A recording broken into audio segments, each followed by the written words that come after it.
مساء الخير، معاكم المهندس مصطفى من شركة دوت ستار. هنتعلم النهاردة ازاي نعمل سند قبض أو سند صرف نقدي أو بنكي، وازاي نفك ترحيله ونعدل عليه ونرحله تاني. هندخل لينك النسخة بتاعتنا واسم المستخدم وكلمة المرور وعامل دخول إلى النظام. خش على الحسابات العامة، هعمل سند صرف مثلا نقدي، هصرف من الخزنة الرئيسية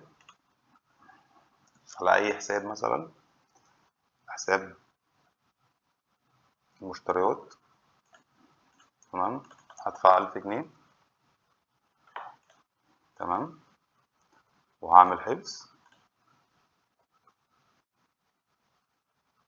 كده انا عملت سند صرف وترحل. اجيب سند الصرف ده ازاي؟ اقدر اجيبه بطريقتين. لو ضغطت هنا هجيب البيان الاخير، اخر سند عملته، هتظهر لي حساب المشتريات 1000 جنيه، خد رقم قيد. تمام.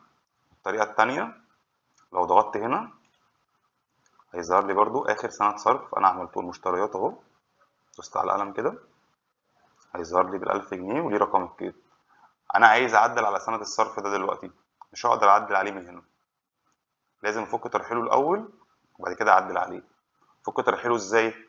هاخد رقم القيد 408، اخش على قائمة القيود اليومية، ترحيل القيود.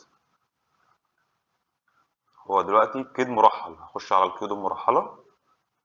تمام، وابحث برقم القيد، احطه هنا واضغط عليه واعمل حفظ. كده انا فكيت الترحيل. تمام. اخش تاني على السندات الصرف، اقدر دلوقتي اعدل على السند بتاعي براحتي. ظهر ان هو غير مرحل، هضغط على القلم هخليه سي مثلا ب 500 جنيه واعمل حفظ. تمت العملية بنجاح. كده قدرت ان انا اعمل سند صرف وافك ترحيله واعدل عليه واحفظه تاني. والكلام ده بينطبق على سند الصرف او سند القبض، سواء نقدي او بنكي. شكرا لكم جدا.